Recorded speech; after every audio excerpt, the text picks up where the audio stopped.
தமிழ்நாட்டையே உலுக்கிய பொள்ளாச்சி பாலியல் வழக்கில் கைதான 9 பேருக்கும் சாகும் வரை ஆயுள் தண்டனை விதித்து கோவை நீதிமன்றம் பரபரப்பு தீர்ப்பளித்துள்ளது.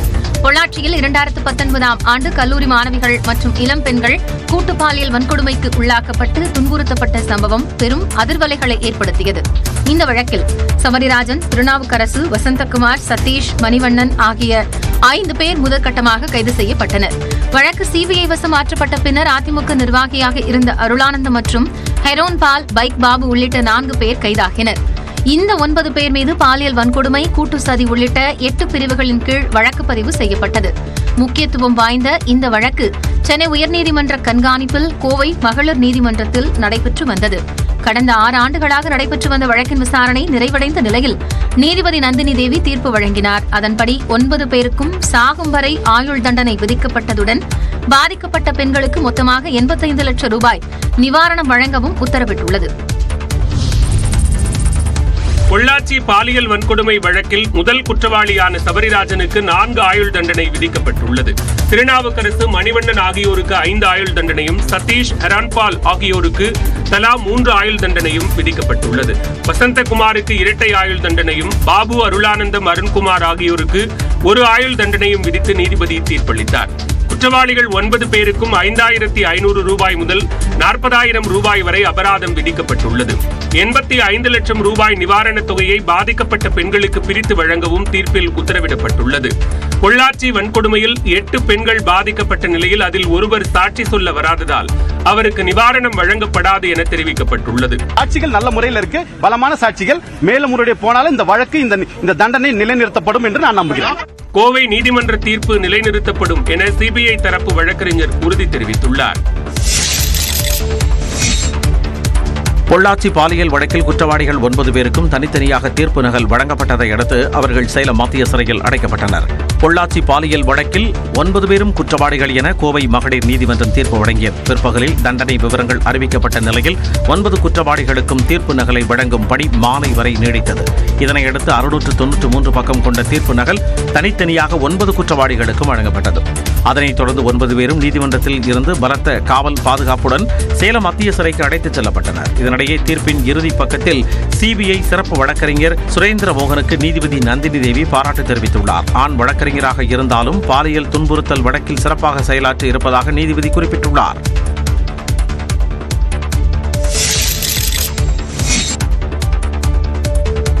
பொள்ளாச்சி பாலியல் வழக்கில் வழங்கப்பட்ட தீர்ப்பு பெண்களுக்கு புது நம்பிக்கையை கொடுத்துள்ளதாக மூத்த வழக்கறிஞர் பா மோகன் தெரிவித்துள்ளார். நியூஸ் 18ற்கு பேட்டியளித்தவர் அளிக்கப்பட்ட தடயங்களை தொழில்நுட்ப ரீதியாக மீட்டெடுத்தது பாராட்டுக்குரியது என்றார். போராட்டத்தில் சிபிசிஐடி மாற்றினாங்க. அதற்கு பிறகு நீங்கள் சிபிஐக்கு போனதுக்கு அப்புறம் தான் இந்த வழக்கு ஒரு நல்ல விஞ்ஞானபூர்வமாக பண்ணிருக்கேன். ஏன்னா இது போன்ற வழக்குகளில் இந்த மாதிரி திட்டமிட்டே அவங்க என்ன செய்வாங்கன்னா அந்த சாட்சியத்தை அழிச்சிடுவாங்க. இப்போ கோகுல்தாஸ் கேஸ்லாம் பண்ண மாதிரி அழிச்சிடுவாங்க. அப்படி தடயங்கள் அழிக்கப்பட்டாலும் கூட அழிக்கப்பட்ட தடயங்கள் இன்னைக்கு இருக்கிற தொழில்நுட்பத்தை வச்சு ரிட்ரீவ் பண்ணி பண்ணிருக்காங்க. அந்த அடிப்படையில் பாராட்டுக்குரிய விஷயம் முதன்முறையாக தைரியத்துடன் புகாரளித்த பெண்ணுக்கே முழு வெற்றி சேரும் என பாதிக்கப்பட்ட பெண்ணின் வழக்கறிஞர் கோபாலகிருஷ்ணன் தெரிவித்துள்ளார். முழுமையா இந்த வெற்றி முழுமையா ஒருத்தருக்கு தான் சேரும். அது முதல்ல புகார் கொடுத்த பெண்ணுக்கு தான் இந்த வெற்றி சேரும். அவங்களுடைய தைரியமான மனநிலை அன்னைக்கு நம்ம கவுன்சிலிங் கொடுத்து அன்னைக்கு உங்களுக்கு எல்லாம் தெரியும் 2019 தமிழ்நாடு முழுவதும் பற்றி எறிந்த ஒரு வழக்காக தான் இது இருந்தது. அந்த பெண் தைரியமான பெண்ணுடைய முயற்சியில தான் இந்த வழக்கு வெற்றி பெற்றிருக்கு. எந்த அரசியல் கட்சியினுடைய முயற்சியிலையும் இந்த வழக்கு வெற்றி பெறவில்லை. இப்போ இந்த அக்யூஸ்ட்ல இவங்க அதிமுக, இவங்க திமுக, இவங்க காங்கிரஸ் இப்போ வகைப்படுத்த கூடாது. இவங்களை பொறுத்த வரைக்கும் இவங்க 9 பேரும் மனித மிருகங்கள். அப்படிதான் நம்ம இதுல பார்க்கணும். வரக்கூடிய நாட்களிலும் பாதிக்கப்பட்ட பெண்கள் பாதுகாப்பாக இருப்பார்கள் என்றும் கோபாலகிருஷ்ணன் கூறினார். கோவை நீதிமன்ற தீர்ப்புக்கு அரசியல் கட்சி தலைவர்கள் வரவேற்பு தெரிவித்துள்ளனர்.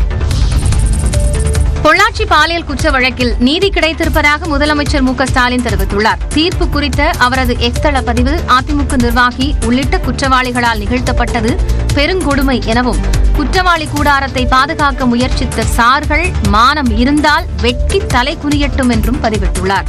இதற்கு பதிலளித்துள்ள எதிர்க்கட்சித் தலைவர் எடப்பாடி பழனிசாமி குற்றவாளி கூடாரத்தை கைது செய்தது தனது அரசுதான் என தெரிவித்துள்ளார். வழக்கில் நடுநிலையோடு செயல்பட்டு சிபிஐ விசாரணைக்கு உத்தரவிட்டதாகவும் அதற்கான நீதியே தற்போது கிடைத்திருப்பதாகவும் தெரிவித்துள்ளார்.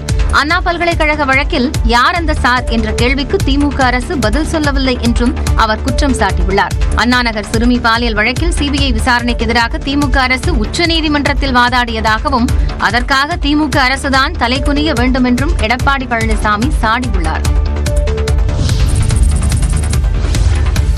பொள்ளாச்சி பாலியல் வன்கொடுமை வழக்கில் சிபிஐ கேடயத்தை தூக்கி புனிதர் வேடம் தரிக்க எடப்பாடி பழனிசாமி முயற்சிப்பதாக திமுக அமைப்பு செயலாளர் RS பாரதி விமர்சித்துள்ளார். இதுகுறித்து அவர் வெளியிட்டுள்ள அறிக்கையில், பொள்ளாச்சி பாலியல் வழக்கு தீர்ப்பை வரவேற்று அறிக்கை வெளியிட்டிருக்கும் அதிமுக தம்மை தூயவன் போல காட்ட முயல்கிறது என தெரிவித்துள்ளார். அதிமுகவினர் சம்பந்தப்பட்டிருக்கிறார்கள் என தெரிந்ததுமே பொள்ளாச்சி பாலியல் வன்கொடுமை வழக்கை ஆட்சியில் இருந்த எடப்பாடி பழனிசாமி அரசு மூடி மறைக்க முயன்றதாக அவர் குறிப்பிட்டுள்ளார். பொள்ளாச்சி பாலியல் வன்கொடுமை வழக்கில் சிபிஐ விசாரணையை உயர்நீதிமன்றம் கண்காணிக்கும் என்று சென்னை உயர்நீதிமன்றம் 2019 ஆண்டு அறிவித்ததால் வழக்கு நியாயமாக நடந்து குற்றவாளிகளுக்கு தண்டனை கிடைத்திருப்பதாக அவர் கூறியுள்ளார்.